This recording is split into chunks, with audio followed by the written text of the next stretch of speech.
sing for our Lord Jesus Christ later, bading, no? Amen. Praise the Lord. So this is the time now to hear the message of our Lord Jesus Christ. And one thing I can assure you, my dear brothers and sisters, that we will not leave this place empty-handed.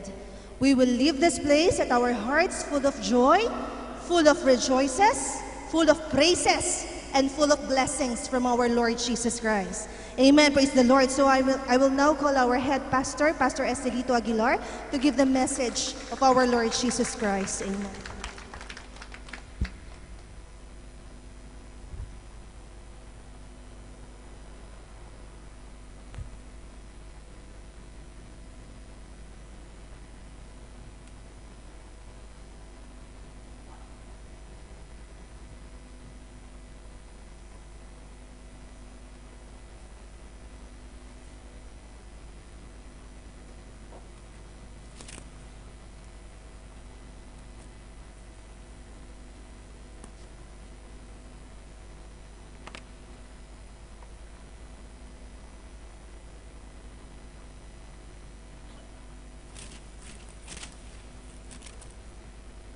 Amen. Praise the Lord. Ganda nga po sa inyong lahat, mga magulang at mga kapatid. Good afternoon to all. So sa lahat po ng mga first-timer, welcome. Welcome po sa gawain ng Panginoon. Una sa lahat po, para sa mga first-timer, we are not promoting any religion here. Huwag po tayo mag-focus sa religion. Because religion cannot save you. And we are here to promote your relationship to our one true God, sa ating nag-isang Diyos na buhay, ang ating Panginoong Yesu Cristo. So welcome po sa inyong lahat, and please listen to the Word of God. Brothers and sisters, the title of this message is, You Shall Not Leave This Place. Hindi lang, sabi nga ng ating MC kanina, once you leave this place, hindi lang joy ang nararamdaman mo. Ano po? But there are something, may condition ang Panginoon. If you will leave this place this afternoon, after this message, brothers and sisters, make sure na meron tayong iniwan. Meron tayong iniwan at sinurrender sa Panginoon. As long as you will not surrender something to God, you cannot leave this place today. Maliwanag po ba? Amen. Alam po ninyo, hindi sa oras na ito, alam ko po, randam po natin ang kahirapan sa buhay. Way back, 25 years ago, sa lugar na ito, sa bansang ito, mga kapatid, hindi po ganito ang klase ng pamumuhayan po. And during that time, 25 years ago, napakaganda ang buhay dito sa Bahrain. Maraming trabaho.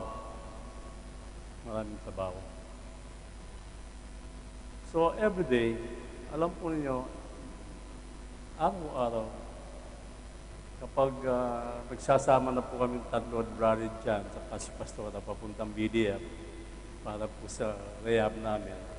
From here, hanggang sa BDF, we notice a lot of things. Napapansin po natin sa mga daanan po on the road, lalo-lalo na dito sa Bahrain Way, makikita mo dyan mga building na matataas na stop. So kahit saan po, maraming mga construction na nakapending, maraming mga bidding na nakapending, mga magulang at mga kapatid, dahil po sa kahirapan ng buhay sa mga panahon na ito. And believe it or not, brothers and sisters, every day, the life is becoming worse. Nagiging worse po ang buhay natin. Naniniwala po ba kayo? Lahat tayo, we always feel this hardship, sa buhay po natin. Amen. So kung tayo po ay concern sa takbo ng panahon na ito, mga magulang at mga kapatid, mapipil po natin ang kapaligiran. Why? Because hindi lang we are in the last days, hindi lang po tayo nasa uling araw, but according to John, we are in the last hour. Oras na lang po ngayon. Oras. Kaya tayo po, ang panawagan po ng Panginoon, mga magulang, mga kapatid, kumapit na po tayo hanggat may oras. Kumapit na tayo sa isang tunay na iglesia. We must hold on the real church, on the one true church na binigay po ng ating Panginoon. Kumapit na tayo hanggat may oras, mga magulang at mga kapatid. And someday, you cannot find any more preacher. Kahit saan sa mundong ito, wala na po kayong makikitang mga preacher o magtuturo ng salita ng Panginoon. Gusto man ninyong makarinig, but sorry, wala na po kayong makikita. Kaya hanggat may time, mga magulat, mga kapatid, wag na po tayong magpaligoy-ligoy. Wag na nating bigyan ng Lord, hindi pa ako ready. Don't say that. Don't tell God, Lord, God, I'm not ready. Huwag mo sabihin yan, brothers and sisters, sapagkat ang kaligtasan ay ngayon. Salvation is today, not tomorrow. Amen. Ang kaligtasan ay ngayon at hindi bukas. Tandaan mo ito, mga kapatid at Bob. Sometimes, someday, you can realize what I've told you today, what I'm telling you today, you can realize, brothers and sisters. Tama pala si Pastor Esting. Amen. Kapag tayo po ay nandyan na, when we are on that kind of situation, brothers and sisters, tandaan mo, you will never call anybody except God, the name of God, our Lord Jesus Christ. Kapag ikaw ay nasa panganib na, brothers and sisters, kapag ikaw, when you are in crisis, brothers and sisters, wala ka ng ibang tatawagan, kundi ang nag-iisang Diyos na nag-iintay sa iyo na nasa langit. Yan ang ating Panginoong Jesucristo. Brothers and sisters, marami po tayong mga businesses. They are totally shut down nowadays. Hindi lang dito, not only in Bahrain, but also around the Gulf states. Ano po. A lot of things happening. Dumadami ang mga terorista. Amen. Nakikita po natin kung gaano po katindi ang panahon ngayon. Kung paano kadelikado ang panahon ngayon. Hindi lang dito, maging sa ating bansang Pilipinas, brothers and sisters. Even in the Philippines, now, a very serious problem we have in the Philippines. Lalong-lalong na po sa economically.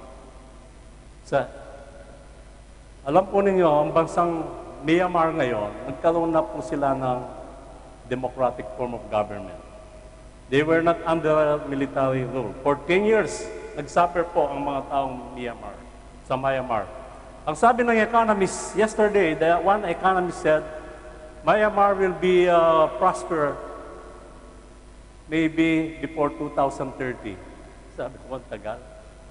Hindi ko na maabutan, hindi ko na makikita yan. Why? Sapagkat ito po'y panahon ng kahirapan.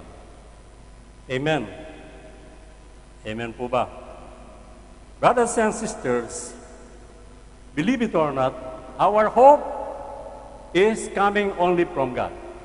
Ang tanging pag-asa po natin, ang tanging pag-asa natin sa buhay po natin, mismo ang Panginoon. Amen. Amen. Naniniwala po ba kayo? Sapagkat ang Diyos mismo, kung alam po ninyo, believe it or not, brothers and sisters, the things that happening around the world today, God is involved. Amen. Kaya kapag hindi mo in-involve ang Diyos sa buhay mo, 100% wala kang tatanggapin na pagpapala sa Kanya. If you will not involve God in your life, you will not receive any blessing at all, sapagkat ang Diyos is the one, God is the one who created you, and He created this world. Kaya kung ano man ang problema sa mundong ito, 100% involved ang Panginoon. Maging sa buhay mo ngayon, brothers and sisters, even in your life today, if you cannot involve God in your life, nothing will happen to you. Maging sa blessing, napakabagal ng blessing. Pag dumating po sa atin ang blessing, parating sa atin, napakabagal. So in everything, we must involve God. Amen po ba? So brothers and sisters, our Bible character today is the son of Jacob. And I believe all of us knows this guy. Alam natin si Joseph. Amen. Yung tinatawag na Joseph the Dreamer. Amen. Si Joseph, ito po ay anak ni Jacob. He is the son of Jacob. And Jacob is the son of Isaac. Amen. And Joseph has 11 brothers. Amen. Ito po ang tinatawag na 12 tribes of Israel. Amen. Ito po yung dalawang tribo dito po sa Middle East. I will not mention anymore. So, mga magulang at mga kapatid, si Jacob, he got 4 wives. Amen. And during that time, God tolerate na magkaroon ka ng 4 na asawa.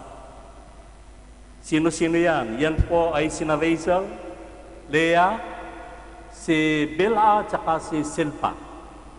So si Joseph, ito po yung anak sa katandaan ni Jacob and Rachel.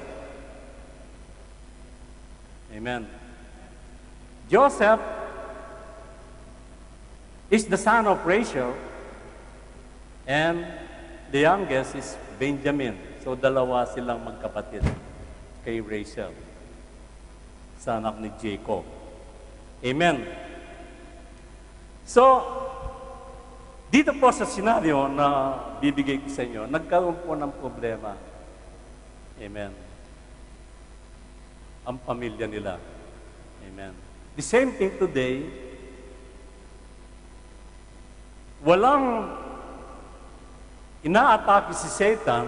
Satan always attacking all Christians. First, he will attack the family inside the home. Dito po, naunang umatake si Satan. Once Satan can destroy the home, brothers and sisters, everything will be disarranged. Amen. Lahat ay magkakaroon ng kaguluhan. So dito po, sa senaryong ito, brothers and sisters, babasahin po natin kung paano po nagsimula ang problema. Tandaan po ninyo, every problem, there is a beginning. Amen. Lahat ng problema natin, meron pong simulayan. So, in the book of Genesis,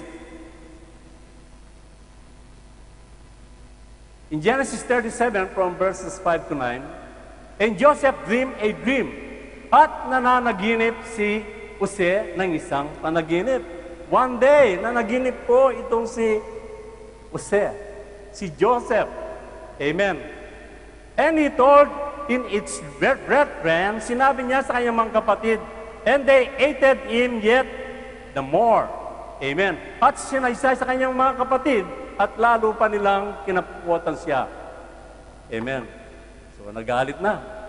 Panaginip pa lang po yan, Kaya kayo, mag-ingat po kayo sa mga beware on your dream sometimes.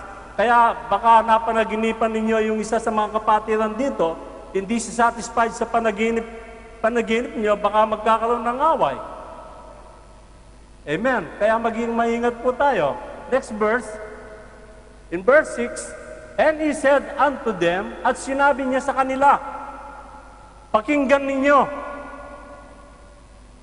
ipinamamanik ko sa inyo itong panaginip na aking napanaginip. Ano kaya itong napanaginip ni Joseph, ni Jose? Listen. Amen. Makinig kayo So dito po nagsimula yung bukod sa isa't isa. Ano po? Next verse. For behold, amen, we were binding sheaves in the field, and lo, my sheep arose and also stood upright, and behold, your sheep stood round about and made obeisance to my sheep. Amen. Aba, nagalit itong ano.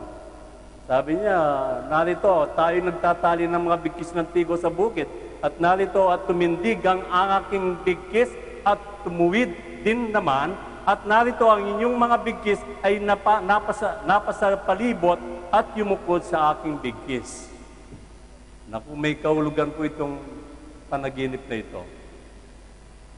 Amen. Next verse. At sa kanya'y sinabi ng kanyang mga kapatid, ano ba, mag-aari ka ba sa amin? Nagalit na. Amen. Nagalit na sa kanilang kapatid.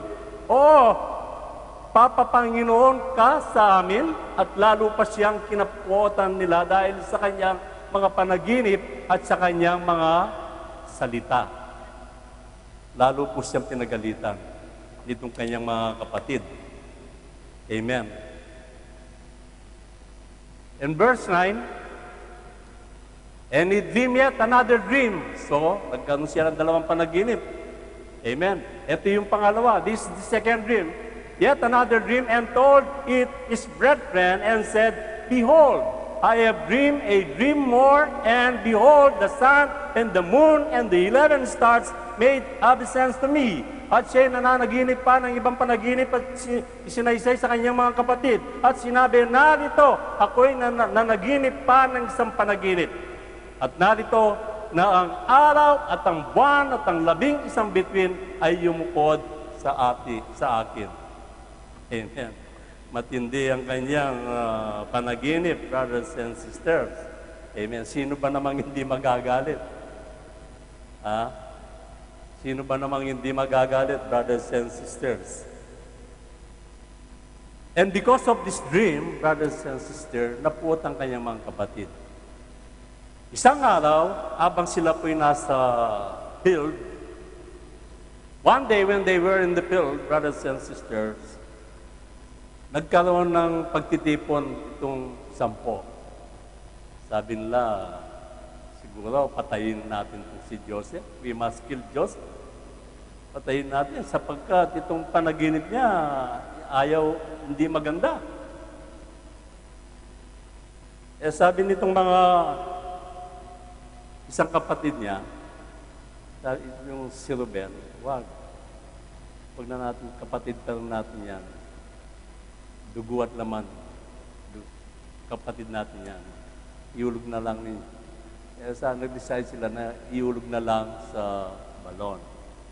Instead, to kill Joseph, they decided to throw him on the pit. Amen. Doon sa balon.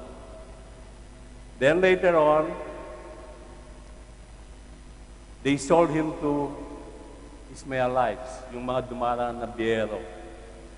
Amen. For 20 pieces of silver, pinagbili siya ng kanyang mga kapatid. Brothers and sisters, dito po, sa hirap na dinanas po ni Joseph, binigyan siya ng pagkakataon ng Panginoon. God gave a chance to Joseph because Joseph suffered too much mula sa kanyang mga kapatid. So one day, dahil siya'y mapanaginip, may napanaginipan ng ari ng Egypt. Siya po ay napunta sa Egypt. He came to Egypt at the age of 17. When he was thrown in the pit by his brothers, he was 17 years old. Bata pa. 17 years old pa lang siya. Amen. One day, Pharaoh had a dream and no one can interpret the dream. Walang makapag-interpret sa kanyang panaginip, only Joseph. when Joseph was able to interpret the dream of the Pharaoh, napakagandang break ang nabigay po sa kanya. Although he was jailed 2 times, but still God is alive. Ang Diyos hindi niya pinabayaan si Joseph. God never left Joseph at all. God always presence in Joseph's life. Amen. Tandaan ninyo mga kapatid, one of the dream of the Pharaoh, and Joseph was able to interpret, magkakaroon po ng 7 years na kasaganaan sa buong Egypt. For 7 years, he said, Egypt will become prosperous country. And after that, 7 years, there will be a famine. Magkakaroon ng taggutom. So, ang ginawa po ng ating mga magulang at mga kapatid, binigyan siya ng break ni Pharaoh. Siyang namaala sa buong pagkain ng buong Egypt. Amen. Ganyan po. And someday, we will experience this also, brothers and sisters. Ngayon po ay nagkakaroon na ng taggutom. Right now, at this present times, famine already happening, especially in different African countries. Amen. Even sa India. India is a very big country, brothers and sisters. But a lot of people suffering. Amen. It will happen. Mangyayari na po ngayon to. Eh dito nga, ang daming mga CW na minsan di kumakain ng titan sa day. Naniniwala po ba kayo? Ang dami na. Pumunta ka sa embassy. Iba't ibang kwento ang maririnig mo dyan. Iba't ibang kasaysayan ang maririnig mo dyan. Amen. One day, brothers and sisters, kapag nagkaroon ng taggutom, tandaan mo, walang gagamitin ng Panginoon kundi yung kanyang mga anak. Totoo po yan. Silang magiging daluyan ng pagpapala during that time. And listen to me, walang maghirap na Kristiyano. No Christian, although we are being persecuted, dumadaan po tayo ng persecution, but tandaan po ninyo, someday, ang Diyos hindi tayo pababayaan. Hindi tayo pababayaan unless na tayo po'y matwid sa kanyang banal na harapan. Amen. Paano nagsimula ang story po nito? Napakaganda po nitong kwento na ito. But in the end, habang binabasa ko ito, napapaluwa po ako. Imagine, basta mo lang tatapon yung isang kapatid mo. Although hindi mo kapatid sa nanay, but still, ito po'y kapatid mo sa tatay. Amen. So there is something that we feel sometimes, brothers and sisters. And one day, yes, eto na. This is the story begins in the book of Genesis 42, verse 1 to 6. Now when Jacob saw that there was corn in Egypt, nabaltaan ni Jacob na may trigo sa Egypt. Nagkakaroon na po ng taggutom sa Canaan. Wala na. They have the money, but they don't have food. Amen. At sinabi ni Jacob sa kanyang mga anak, bakit kayo nagtitinginan?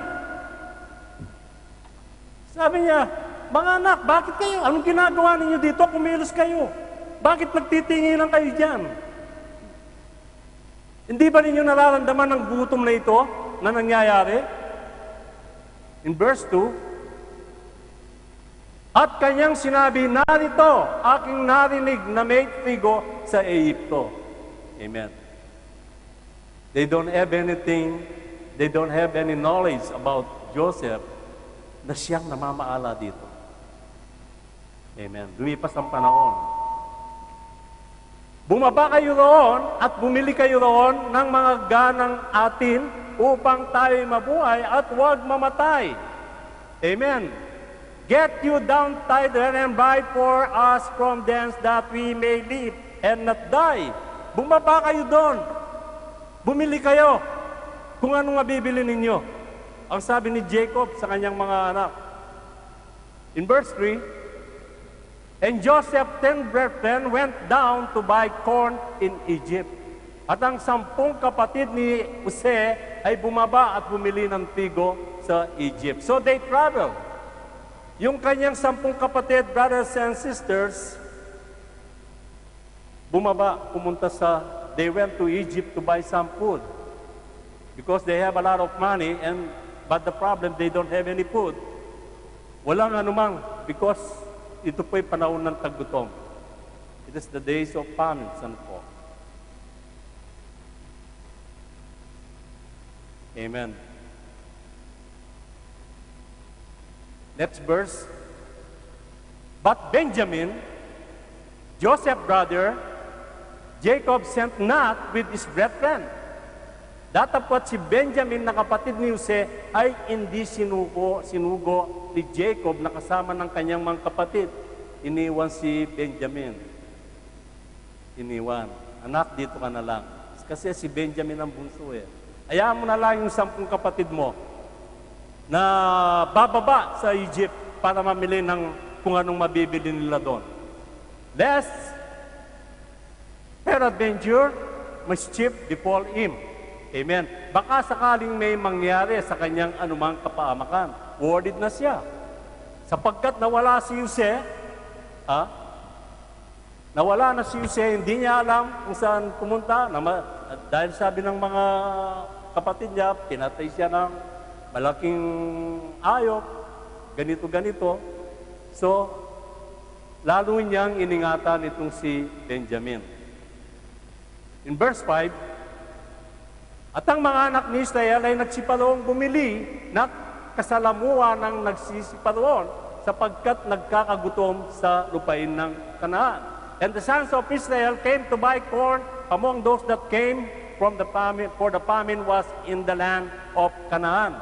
So lahat ng halos mga bansa, kalapit bansa, sila po ay nagpunta sa Egypt. Among these people, ito yung mga kapatid po ni Jose. Amen. In verse 6, at si Jose ang tagapamaala sa lupain. And Joseph was the governor over the land. Joseph became the governor of the land, the whole Egypt. So he controlled everything. From food to military, he controlled everything, brothers and sisters. Amen. And it was that sold to all the people of the land, and Joseph's brethren came and bowed down themselves before him with their faces to the earth. Amen. Imagine. Lahat ng kanyang mga kapatid nagpunta. Siya ay nagbibili ng trigo sa lahat ng mga tao sa lupain at nagsidating ang mga kapatid ni Jose at nagpatira pa sa kanya na kanilang mga mukha ay pasubaso. Amen. Wala silang kaalam-alam. They went to Egypt just to buy some food, some corn, trigo, kung ano-ano. Amen. Wala silang kamuang-muang sa nangyayari. Amen. But, next verse. In verse 7, and Joseph saw his brethren. Nakilala niya.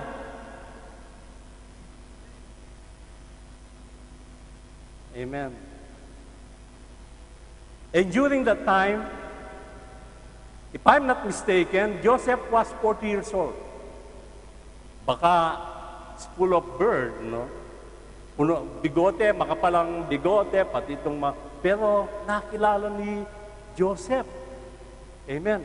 At nakita ni Joseph ang kanyang mga kapatid at kanyang nangakilala, datapwat siya'y nagpungwaring iba sa kanila. At sila'y kinausap niya ng magilas at sinabi sa kanila, saan kayo nagsipanggaling? At sinabi nila sa lupain ng Kanaan upang bumili ng pagkain. Amen. Alam ni Joseph, nakilala niya ang kanyang mga kapatid. So, unti-unti, naalala natin yung mga panaginip na dalawa. Maliwanag po ba? Amen.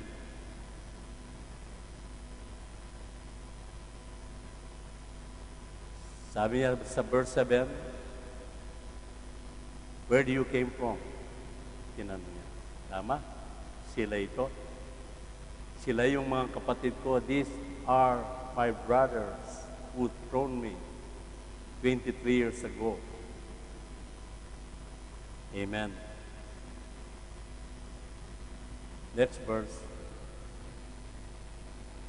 Sabi nila, we are all one man's son. We are true men. Thy servants are no spies. Kaming lahat na anak ng isa lamang lalaki, kami ay mga taong tapat. Nagsinungaling na sila. At yung mga lingkod ay hindi mga tiktik. They were being suspected na parang mga tiktik or agent. O baka tinitiktik lang ang bansa. Next verse. And he said unto them, nay, but to see the nakedness of the land, ye are come. At kanyang sinabi sa kanila, hindi, kundi upang tingnan ang kaubaran at lupain, kaya kayo'y naparito. Next verse. And they said, thy servants are 12 brethren. Dito na. Dito na po lumalabas ang katotohanan. At kanilang sinabi, kami yung mga lingkod ay 12 magkakapatid ng mga anak ng isa lamang lalaki sa lupain ng Kanaan. At narito, ang bungso ay nasa aming ama ngayon at ang isa'y wala na. Behold, the youngest is in this day with our father, and one is not. Amen. Siguro iba yung nararamdaman ni Joseph. Iba. Siguro yung mind ni Joseph nag-roll back na 20 years ago nung kung gaano katindi ang ginawa sa kanya ng kanyang mga kapatid. Amen. Next verse. And Joseph said unto them, that is it that I spake unto you, saying, you are spies. Parang nililigaw sila ni Joseph. At sinabi niya sa kanila ni Joseph, yan ang sinasalita ko sa inyo na aking sinasabi, kayo ay mga tiktik. But in verse 15, sabi nila, okay, dito ko kayo susubukin. Amen. Hereby you shall be proved. Ganyan ang Diyos. Sinusubok muna tayo kung tayo po'y talagang tapat. Dumadanas po tayo ng iba't ibang pagsubok. Alang-alang sa buhay ni Paraon ay hindi kayo aalis dito. Anong title po natin? You shall never leave this place. Hindi kayo aalis dito, malibang pumarito ang inyong kapatid na bunso. Unless you will bring Benjamin, hindi ko kayo bibigyan ng pagkain. Napakatinding kondisyon. Amen. Kasi yun ang tunay niyang kapatid. Si Benjamin. Yan ang pinakabunso sa 12. Si Benjamin. Unless you will not bring Benjamin in this place, I will not give you some blessing, I will not give you some food or anything that you want to Egypt. Amen. At kapag hindi ninyo sinurrender si Benjamin, you shall not leave this place. Nakukuha na po ninyong message. Pastoresting. Ano pong kinalaman ni Benjamin dyan kami? Alam niyo, brothers and sisters, yung Benjamin sa Bible ay wala kayong kinalaman. Pero yung spiritual Benjamin ay meron kayong kinalaman. Amen. And wala po ba kayo? You have nothing to do with the real Benjamin, but spiritually, meron kayong kinalaman kay Benjamin. Tayo po, marami tayong Benjamin sa ating buhay. We have a lot of Benjamin in our life. Believe it or not, brothers and sisters. Amen. Itong mga Benjamin na ito ang pinasusuko ng Diyos sa atin. Kaya sabi niya, except, kapag sinabing except, this is conditional. When the Bible said, unless or except, that is condition. So we must follow the rule. Unless your youngest brother come neither. Ano po? Maliban pumarito ang iyong kapatid na bunso, hindi kayo pwedeng alis dito. You cannot leave this place. So dapat surrender si Benjamin. Ano-ano ang mga Benjamin na ito, brothers and sisters? Ano-ano ang mga Benjamin na ito? One of the Benjamin in our life is pride. Aminin lang natin, all of us, we have pride. All of us tayo nagiging palalo. Amen. Kung minsan, bibisita ka dito, next, pag kung minsan, tinitingnan ko yung mga bisita natin. Ano po? As a pastor, tinitingnan ko how they behave. Kapag nakita ko na second time bumalik yan, it means to say, C or E looking something. Amen. Kapag hindi na bumalik yan, it means to say, hindi para Diyos, sa Diyos ang kanyang inaanap. Religion ang kanyang inaanap. He's looking for religion, not relationship to God. But praise God, brothers and sisters. Mapalad po kayo. That's what I'm always telling. Mapalad kayo sapagkat you were able to come on the upper room. You were able to visit this upper room because God's presence is always here. Ang presensya ng Panginoon ay laging nandito. The presence of God is always in the presence of every corner of this building. Amen. Mapalad po tayo. Kaya kapag hindi natin sinuko ang pride na yan, brothers and sisters, wala, talunan tayo. Kapag nagkamali yung nagkasala, ayaw nating umamin. Once you got mistake, tell somebody, I'm sorry sister, I'm sorry brother, ako ang mali, nagkamali ako. But kung minsan bumubulong na ang Panginoon sa atin, anak, humingi ka na ng tawad, ayaw ko tumingin, ayaw ko na. May pride ka eh. If you have pride in your life, you cannot worship God. You cannot even sing to God if you have pride in your life. So you must surrender to God. Amen. And that is one of your Benjamin. Unless you surrender Benjamin, you cannot leave this place. Masyado tayong palalo. Masyado tayong parang, anong tawag nito? Parang mataas ang area natin. Amen. Brothers and sisters, kung ganun ka, you cannot worship God. You cannot pray. You cannot read the Bible. Unless you have the pride in your life. Kaya sabi ng Panginoon, kapag nagpakababa ka, itataas ka ng Panginoon. Kapag nagmataas ka, ibabagsak ka ng Panginoon. And that is the condition of God, brothers and sisters. Kaya alisin po natin. Kaya kung minsan sa isang church, hindi nagkakaroon ng unity. Nagkakaroon ng division. Instead, brothers and sisters, huwag tayong pumili ng kapatiran na may kaya. No, that's wrong. Dahil alam mo na may pera, malapit ka sa kanya. That's not right, brothers and sisters. We must treat everyone equally.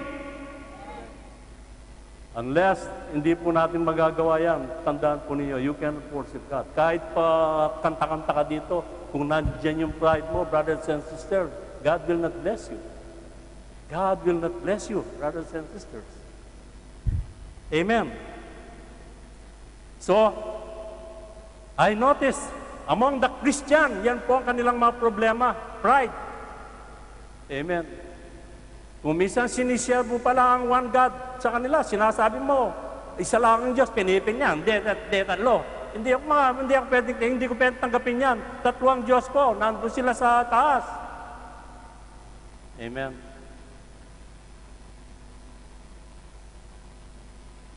Amen. Kaya mga kapatid, isa sa mga Benjamin natin yan. Ano yung pangalawang Benjamin? Huwag po kayong magagalit. Please don't angry with me this afternoon, brothers and sisters. I'm just telling the message of God. Ito po ang pinaparating sa atin lahat. Kasama po ako sa message na ito, brothers and sisters. Huwag kayong magagalit. Ito lang po ang gustong parating sa atin ng Panginoon. Ang Diyos na hindi natin nakikita. Ano ang pangalawang Benjamin? Second Benjamin, yung mga bisyo ninyo. Your habits. Your habit. Amen. Ano itong mga bisyo na ito? Mga alak, paninigarilyo, sugal. Bisyo yan. Yung mahilig sa disco. Makamundo, yan po yung mga bisyo yan. Amen. Yung mahilig tumaya ng Thailand lottery, hanggang ngayon, kumikilos sa Gudebia yan. Mahilig sa loteria, mahilig sa wedding. Brothers and sisters, that's one of your Benjamin. Amen. Totoo po ba yan? Totoo yan, brothers and sisters. Yan ang mga bisyo natin. Lalo na pag may hinihintay kang teleserye, hindi, kahit alam mo may gawain, hindi ka pupunta. Bisyo yan, brothers and sisters. And that's one of the Benjamin sa buhay po natin. Kaya kapag nagkukwento yan yung magkapatiran, kahit hindi mo alam yung usapan, nakikialubilo ka. Alam ko yan. Hindi po ganon. You have surrender. Amen. Alam po niyo, brothers and sisters, tayo po'y sinasabihan ng Panginoon sapagkat mahal tayo ng Diyos. Mahal tayo ng Panginoon. Ayaw niya tayong magkasala. Ayaw niya tayong magkasala, mga magulang at mga kapatid. Amen. Ayaw niya tayong magkasala. Mahal tayo ng Panginoon. Amen. Sino po yung nagsasabong dito? Sabi nung isang Pilipino, meron daw sabungan dun sa last runabout ng Amad Town. Meron pa rin daw doon. Huwag kayong pangiti-ngiti. Alam ko kung sino yung mahilig sa sabong. Amen. Pangatlong Benjamin. Third Benjamin in your life. Ano po, brothers and sisters? Yung mga masasamang ugali natin. Yung mga bad habit po natin. We have to surrender to God. Yung ating mga weaknesses. Yung mga masamang ugali. The lust of the flesh. Mahilig sa mga X-rated film. Hanggang ngayon, patago-tago pa, brothers and sisters. Immorality. You have to surrender to God today. And that is one of your Benjamin. Amen. Tahimik kayo. Brothers and sisters, we are serving the Holy God. We are serving the one true God, the Holy God. We cannot approach God if all of this Benjamin is still existing in our life. Hanggat narito, hindi natin binibitawan nito. Hanggat kumakapit tayo, anumang biso, anumang ugali na meron ka, brothers and sisters. And that is one of your Benjamin in life. Amen. Amen. Pangapat, number 4, Benjamin. Umaasa tayo sa ating sariling abilidad. Amen. Dahil marunong tayo, ayaw nating magpasailalim sa kapangyarihan ng salita ng Diyos. And once we tell something, we always insist that we are wrong, we are right, although we are wrong. And we are always doing that. Sa Diyos, walang pwedeng magmarunong. Tayong lahat, all of us, tayo ay 50 maduming basahan lang. 50 rags sa harapan ng Panginoon. Tayo po ay maduming basahan lang sa harapan ng Diyos. Wala tayong pwedeng ipagmalaki sa Panginoon. Kahit matalino ka, brothers and sisters, 100% magpa-under ka sa kapangyarihan ng Diyos, sa salita ng Panginoon. Or else you cannot worship God. Hindi mo matutuan sa salita ng Panginoon. You cannot learn the Bible unless you surrender this ability, this own knowledge and wisdom na nanggagaling lamang sa iyo, and it is not coming from God. Our wisdom and knowledge is must coming from God. So be careful with our ability, brothers and sisters. Amen. Ang sabi ng Panginoon, your ways are not my ways and your thoughts are not my thoughts. Iba ang isip ng Panginoon, iba ang isip ng tao, mga magulang at mga kapatid. Tandaan po natin yan. Amen. Last Benjamin. Ito po. Ito yung ating time management. Amen. Tayo may sariling time. Instead na bigyan natin time, instead we will give time for God. Brothers and sisters, we are doing something apart from that. So yung time management natin, kinokontrol natin. Even pagdating sa Panginoon, even when we are talking about God, still your own time management, we are always holding on. See our new brothers here, Brother Abdullah, ano po? It's day off, so he grabbed the opportunity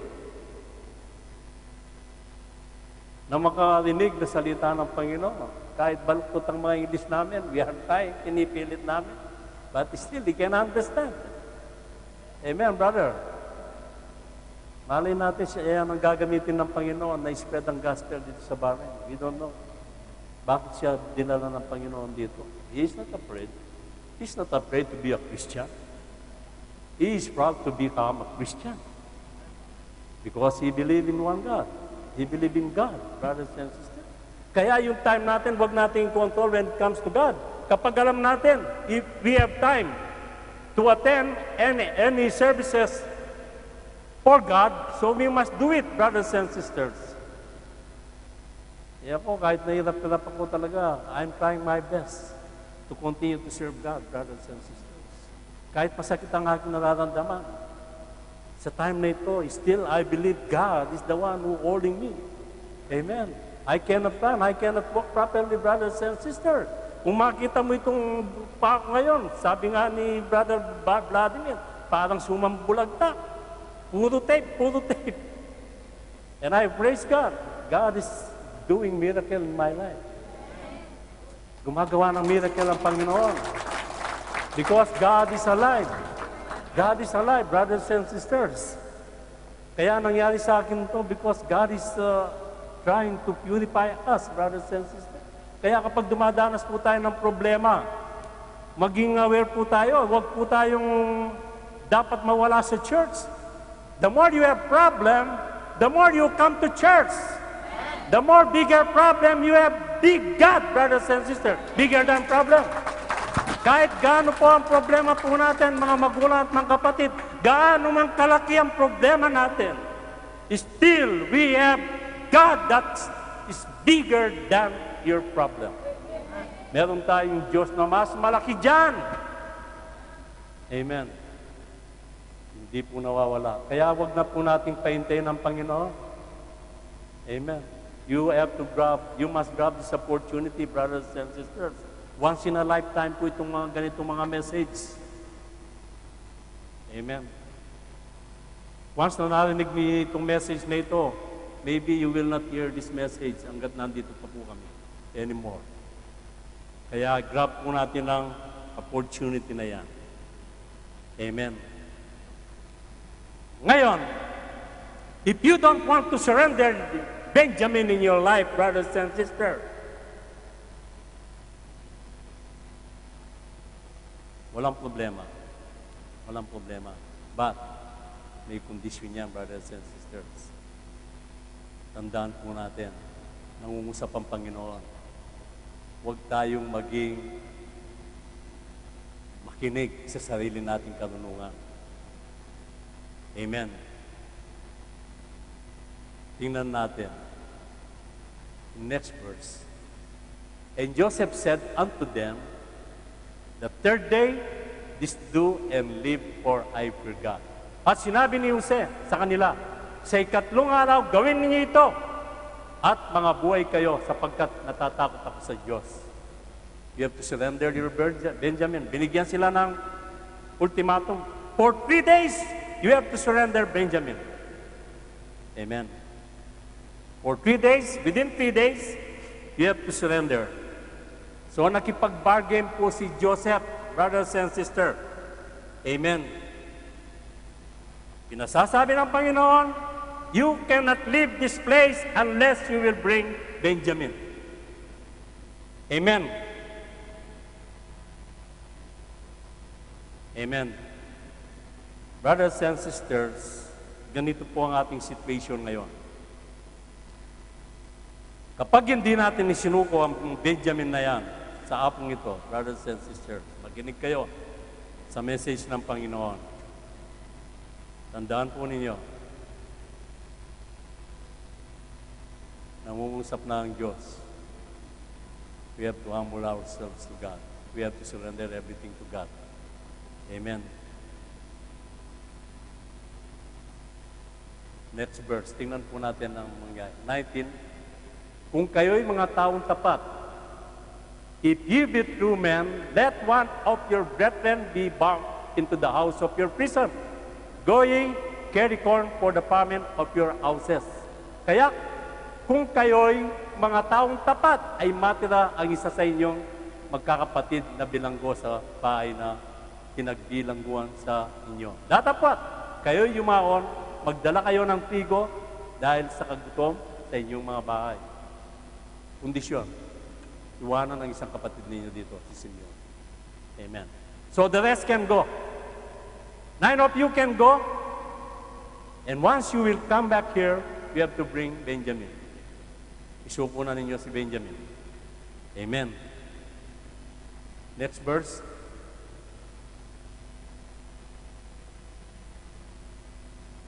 But bring your youngest brother unto me. So shall your words be verified, and you shall not die, and they did so. Umuwi po sila, mga magulang at mga kapatid. Umuwi sila, at sila po ay bumalik sa Kanaan. Anong nangyari?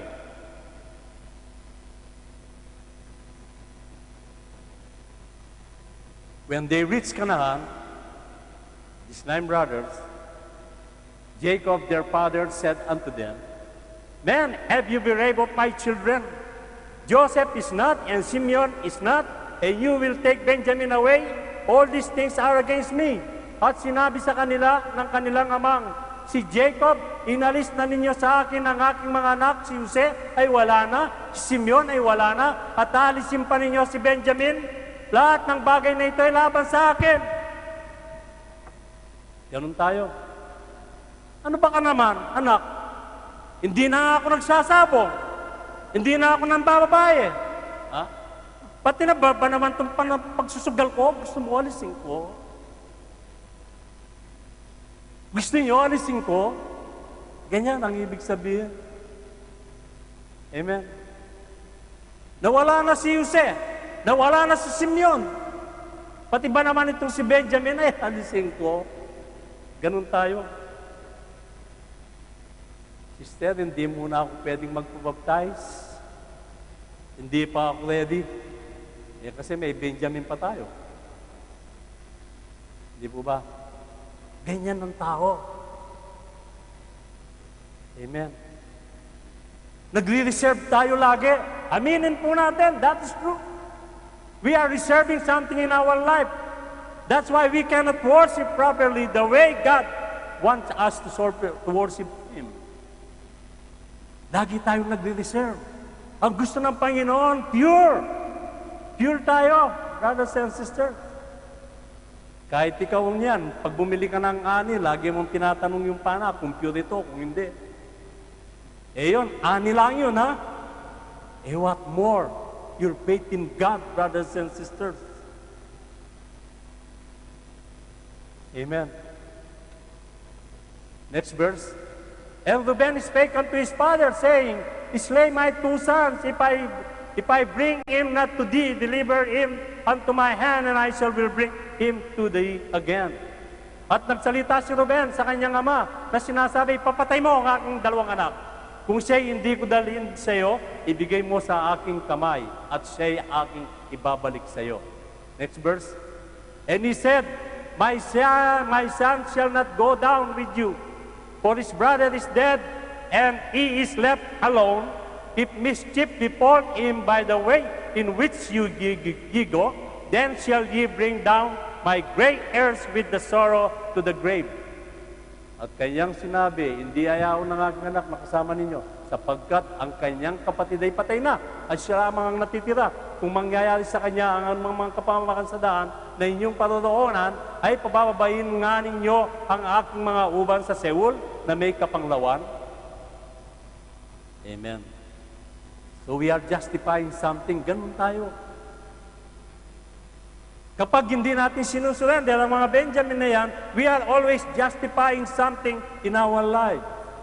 Ganyan tayo. Gina-justify natin. Ay, hindi ko pa pwedeng gawin ito. Kesyo ganito. Brothers and sisters, mali po yan. Next verse. In verse 43, 2 and 3, And it came to pass, when they eaten up the corn which they had brought out of Egypt, their father said unto them, Go again, buy us a little food.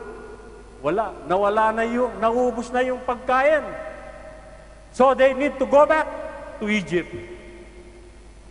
Nawala na, so napilitan na siya. Wala na siyang choice. Kaya darating din ang araw sa inyo, mga kapatid, sa ating lahat. Someday will come, we don't have choice but to surrender everything to God. Darating po ang panahon, sabi niya at nangyari, nang makain na nila ang tigong kanilang dinala mula sa Egypto na sinasabi sa kanila ng kanyang ama, kayo ay pumarong muli. Ibili ninyo tayo ng kaunting pagkain. Amen. Whether or not, whether you like it or not, brothers and sisters, surrender mo yan. Kaya hindi na tayo pwedeng magmatigas. Next verse. At si Judah ay nagsalita sa kanya na sinasabi, ipinahayag sa aming mahigpit ng lalaking yaon na sinasabi, hindi ninyo makikita ang aking muka maliban na ipagsama ninyo ang inyong kapatid. You cannot see my face again once you will not bring Benjamin. Amen. Parang nangungusap ang Diyos, you cannot see my face unless you will not repent. Ganyan ang Diyos. Unless hindi tayo mag-repent, hanggat hindi natin linisin ang buhay na ito, brothers and sisters. Unless we will not fully repent in our life, you cannot see God. Amen.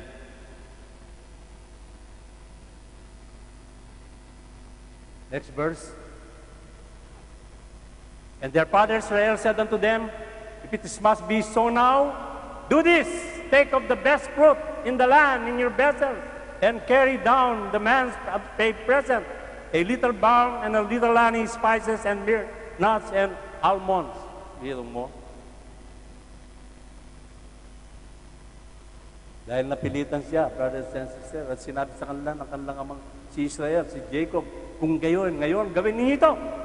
Magdala kayo sa inyong bayong ng mga piling bunga ng lupain at dalhin ninyo ang lalaking iyon ng kaloob ng konting balsamo. May balsamo pa. Wala na, hindi naman sumasektan siya nito. At konting pulot, pabango, mira at mga pili at almendas. Imagine, once na sinurrender mo na yan, brothers and sisters, the blessing will come to you. Biro mo, siya pang nagbigay. Amen? Nakukuha po ba niyo yung message? Kapag sinurrender mo yan, brothers and sisters, the blessing will continually come into your life. Next verse. At magdala kayo ng iba yung alaga ng salapi ng inyong kamay, at ang salaping nabalik sa labi ng inyong mga bayong ay dalhin ninyong muli sa inyong kamay, marahil ay kalituhan. Next verse. Dalhin din ninyo ang iyong kapatid at magtindig kayo at umalong kayong mula sa lalaking yun. Amen. Pinadala na si Benjamin. Sinuko na si Benjamin, brothers. What happened next? In verse 14, at pagkalooban nawa kayo ng Diyos na makapangyarihan sa lahat ng kaawaan sa harap ng lalaking iyon, upang isauli sa inyo ang inyong isang kapatid na si Benjamin. At kung mawalan ako ng mga anak, ay mawalan ako. Amen. Wala nang choice, brothers and sisters. Wala nang choice. Kahit anong mangyari, sige, dalhin ninyo. Kahit anong mangyari. Isusuko ko na itong bisyo na ito. Kahit anong mangyari, kahit anong sabihin nila sa akin, basta't ako'y born again na. Mamatay man o hindi, born again na rin ako. Amen. Que sera, whatever will be. Amen. Dapat ganyan tayo, mga magulang at mga kapatid. Kahit anong mangyari, dahil nakilala mo na ang tunay na Diyos. Amen. Next verse. At itiningin niya ang kanyang mga mata at nakita si Benjamin na kapatid niya. Dumating sila sa palasyo, brothers and sisters, kasama si Benjamin. Nahanak ng kanyang ina at sinabi, ito ba ang inyong kapatid na bunso na inyong sinalita sa akin? At kanyang sinabi, pagpalain ka nawa ng Diyos, anak ko. Amen. Amen. Nakita ang kapatid niya. Very emotional ang pangyayari, mga magulang at mga kapatid. Nakita niya ang kapatid niya. Next verse. At nagmadali si Jose sapagkat nagniningas ang kanyang loob dahil sa kanyang kapatid at umanap ng dakong mayayakan at pumasok sa kanyang silid at umiyak doon. Napakasakit. Amen. Kaya kapag nasusurrender na po natin yung ating mga kasalanan, iba yung mararamdaman po natin. We feel something. Once we surrender this Benjamin sa buhay po natin, you will feel something in your life. Iba ang may experience mo, kapatid. Iba. Imagine kung tayo po yung naging puro sa Panginoon. Tandaan po ninyo ito. Ang pagpapala ng Diyos ay walang patid. Ang buhay po natin nagiging magaan. Amen. Nagiging magaan po ang buhay po natin kapag tayo po ay tapat sa Panginoon. And next verse, at siya'y nagilamos at lumabas at nagpigil ng loob at nagsabi, mag-ain kayo ng tinapay. And he washed his face, and he went out and refrained himself, and said, set on bread. Anong ibig sabihin, brothers and sisters?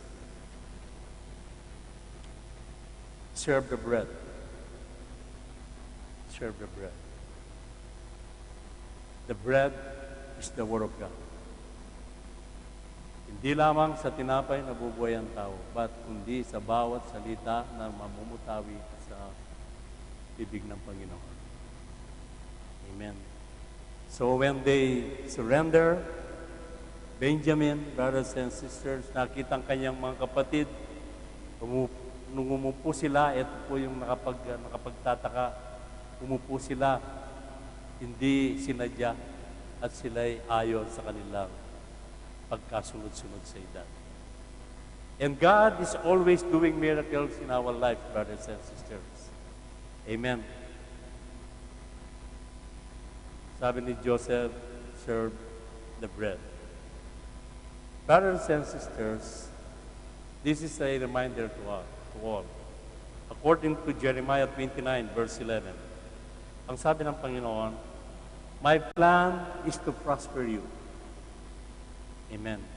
And not to harm you. The Lord said. Ang Diyos, ang plano niya sa atin ay upang pagpalain.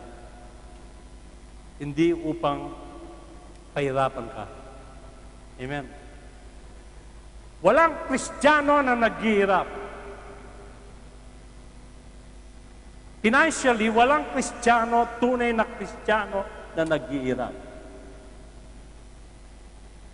All true Christian have abundance life because that is the promise of God.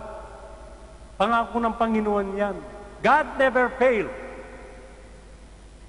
Ang Diyos, hindi siya nagkakaroon ng failure sa kanyang mga pangako. God has almost 30,000 promises according to the Bible. Imagine, bakit one of the promises na yan ay wala kang natatanggap? Why? Sapagkat ayaw mong isurrender si Benjamin.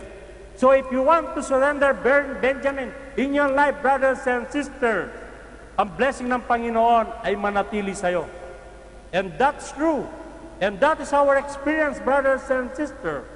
If you want to surrender your life to God right now, brothers and sisters, if you want to surrender everything right now to God, all Benjamin in your life, all Benjamin na awak-awak mo, brothers and sisters, ibigay mo sa Panginoon, then by tomorrow, brothers and sisters, God will start to move. Not even tomorrow, but today, God will move in your life. Once you surrender everything to God. Once you repent. Once you repent. Tayo po'y tumayo.